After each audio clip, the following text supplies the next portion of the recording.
Hey, what's going on, everybody? This is your boy, The Fett, and here I am doing another weekly roundup, catch up, just trying to get some information out there. So, I want to go ahead and get into it. I'm going to start with the shortest of the four major sports, which is hockey for us. Unfortunately, it has still not picked up enough steam for me, really, to kind of get into every single signing and cut and trade. The trade deadline is at the end of February, so teams are still moving pieces around. My Pittsburgh Penguins here and there making moves still, trying to climb out of the third spot in the Metropolitan Division. The Pens, a couple games behind the Caps, but in the basically the East, everybody is behind Tampa Bay still. So that's what's going on in hockey. Not a lot to report as we are still warming up after All-Star break just a couple weeks ago, almost 2 weeks ago. So the schedule is still pretty light in hockey, but no deal, blockbuster trades have happened in the NHL thus far. So let's go ahead and let's shift gears to the next topic, which is Tom Brady winning his sixth Super Bowl, appearing in his ninth Super Bowl. I want to talk about that real quick because that really is an achievement. There is no other quarterback that has more than four, which is Montana and Bradshaw, both 4-0. And now we have Brady at 6-3. So Brady has almost been to more Super Bowls than almost all the greats combined, is what I'm saying. Just to go into that, the second quarterback on the list with most Super Bowl appearances is John Elway, and he only has 5. And we all know that John Elway went 2-3 in his Super Bowl appearances, so he obviously is not going to have the same following and fame, basically, that Brady has. Brady is going to be known as that guy. He is going to be known as the GOAT. And honestly, football fans, I want you to think about this. If Brady's the first to do this, will there ever be another to win 6 or to go to 9 Super Bowls? I mean, he's coming back next year. There is a real possibility that this man goes to his 10th Super Bowl next year. He would have gone to his 10th, but my Baltimore Ravens stopped that a couple years ago, back in 2012. So you're welcome, NFL. And Eli Manning has stopped this man twice, along with Nick Foles. So Nick Foles and the two Eli losses in the Super Bowl are huge, huge to throw Brady off. But Flacco and the Ravens beating them back in 2012, basically punching their way to a Super Bowl and then winning that as well. So there's a legit possibility and argument that this man could have been to 10 Super Bowls, had at least 10 championships. I mean, that's just unbelievable in any sport we're talking about. I mean, even MJ 6-0 in the finals, just unbelievable.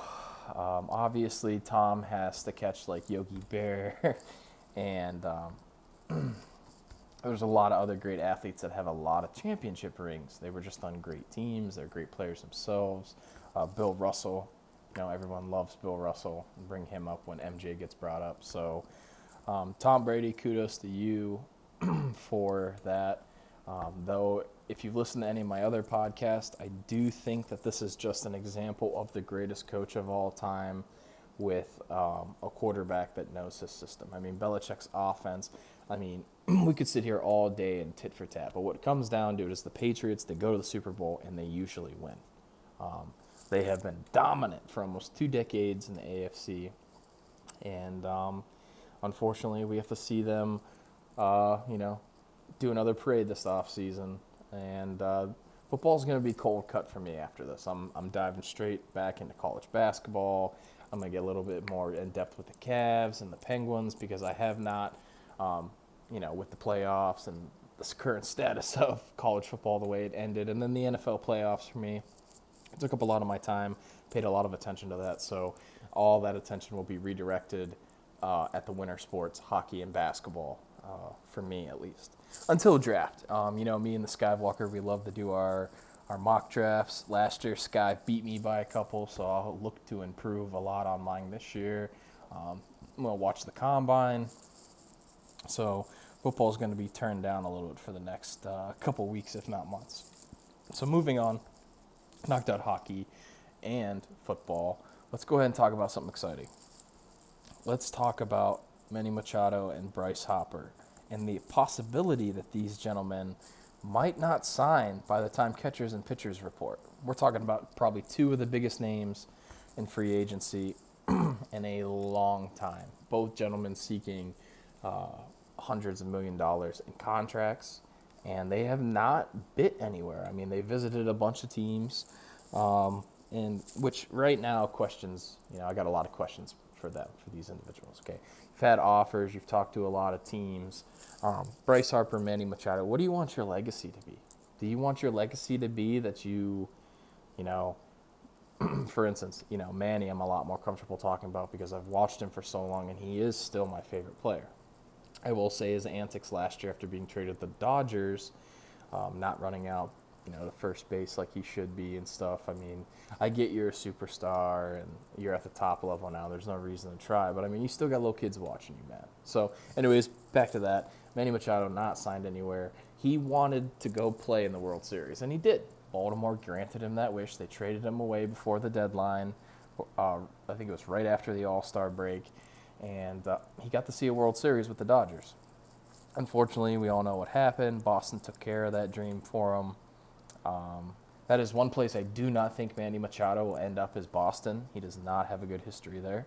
So that makes me feel a little bit better looking at the AL East. But the Yankees still in play for him and Bryce, and I would not be surprised after all this crap in the NBA with everyone teaming up. I would not be surprised to see baseball move in that direction.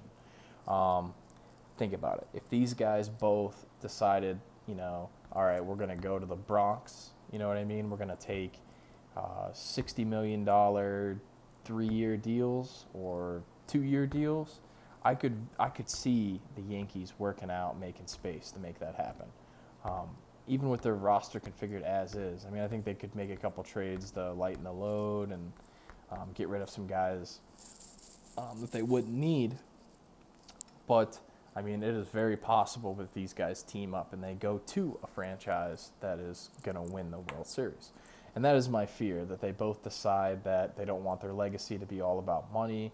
They take a shorter, smaller deal, and they end up signing with a better team. Just off the top of my head, St. Louis, the Yankees, Boston Red Sox, the LA Dodgers. I mean, all these teams have big money, okay? Now, the other thing is they decide that their legacy is about money and they want to be set for life, which, let's be realistic. I think Manny Machado and Bryce Harper, it's fair to say that they're pretty well set as is right now. This is just money in the bank. So Bryce being a Las Vegas native, I would lean on him leaning towards a West Coast signing, whereas Manny is from the Miami area. I do not see him wanting to return to Miami because of the status of the franchise, despite whatever people may say. Derek Jeter, you screwed that franchise up. It's going to be a longer rebuild than in Baltimore, mark my words. But I just, for Manny, I mean, I know he wants paid, and I know the Phillies and the White Sox are willing to pay this guy. I think he would have a better opportunity on the Phillies to go perhaps see the postseason. I think the White Sox are just too much in rebuild mode. They have too much invested into this rebuild at this point to just go flop $150 million at Manny Machado for 5 years of service. So that's what I have on the baseball side. Pitchers and catchers are going to be reporting here towards the middle and end of the month, February. Make sure you guys are paying attention to that. That's going to be coming up. There's normally one injury here and there that we see. The final area of topic, all right? And this is, I had a lot of toss around because with the trade deadline in the NBA and the All-Star game coming up, teams are trying to assemble their last run at what appears to be trying to take down Golden State. After watching Golden State the other night with Boogie and a full healthy lineup, I just don't see any other starting five as strong and powerful as that starting five. But that brings me to this topic, and that is the Los Angeles Lakers trying to just take Anthony Davis out of New Orleans. The New Orleans management has not cooperated with the Lakers and Magic Johnson. They've put together, I've seen so many rumors of trade packages, and I mean, they all boil down to the same. They're willing to give up the 2 first-round picks. They're willing to give up Brandon Ingram, Kyle Kuzma, Lonzo Ball, and then I've seen they're willing to, pick up Solomon Hill's salary, the $15 million off the cap space. So the Lakers are putting a lot of effort into this. Now, New Orleans is also being pressured by Boston. Boston, I guess, is willing to move Tatum, Jaylen Brown, all different types of rumors going around right now surrounding Anthony Davis staying in New Orleans in order for him to get traded to Boston. Well, I don't think Anthony Davis wants to go to Boston, but the key factor here is I don't think a lot of people are paying attention to is the draft picks that Boston has acquired over the next couple seasons in the draft.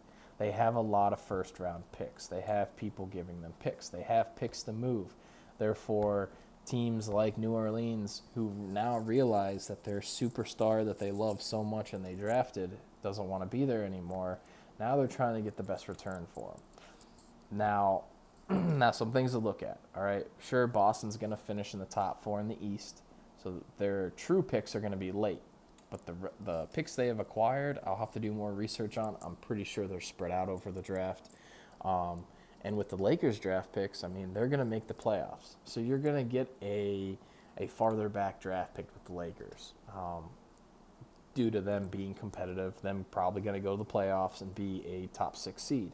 So with that being said, that makes the draft pick talk all worth the while, okay? Because in one hand, you have 2 late round first picks, okay, and you're going to get from the Lakers.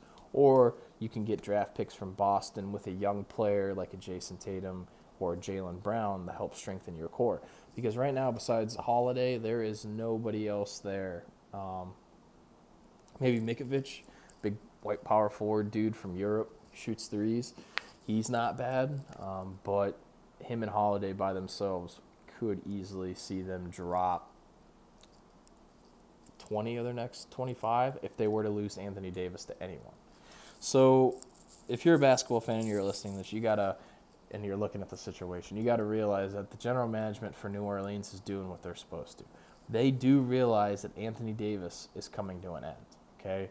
But from them not making a move or not being receptive to the Lakers move tells me that they're more interested in Boston and what Boston has to pitch, because they could sit on Anthony Davis. Anthony Davis could pull, injury out of his whatever and be done the rest of the year. He could sit out. He could do a bunch of different things, but I don't know at this point with the trade deadline coming back. He's fully healthy, so he should come back to the lineup. I would like to see him play. Now, that also is going to raise some concern if he just comes back in the starting lineup. And if he were to get hurt, then New Orleans has just lost, potential draft picks and personnel in the trade for a healthy versus an injured player. And that is huge. So basically, I'm at this point, I do not want to see Anthony Davis go to either Boston or the Lakers. And that's simply because I'm tired of these stars studding up, playing basically with other stars. And then, I don't know. As a 90s guy and watched the 90s and early 2000s era of the NBA, just weren't used to that. You wanted everyone to, win by themselves. You wanted people, there's always been duos and even trios, but to have a starting 5 or a starting, top 4 of your 5 be all-stars like Golden State has, it's kind of left a bad taste in my mouth because other teams are trying to replicate that, taking huge cuts, willing to throw huge amount of money at, like the Knicks supposedly are going to do next year to Kyrie and KD. So it's just, for me, it's really sour the taste. But this was your weekly recap. I hit some of the hot topics this week I've seen. If you guys want to counter-argue me, please like and comment in the box here on the YouTube video.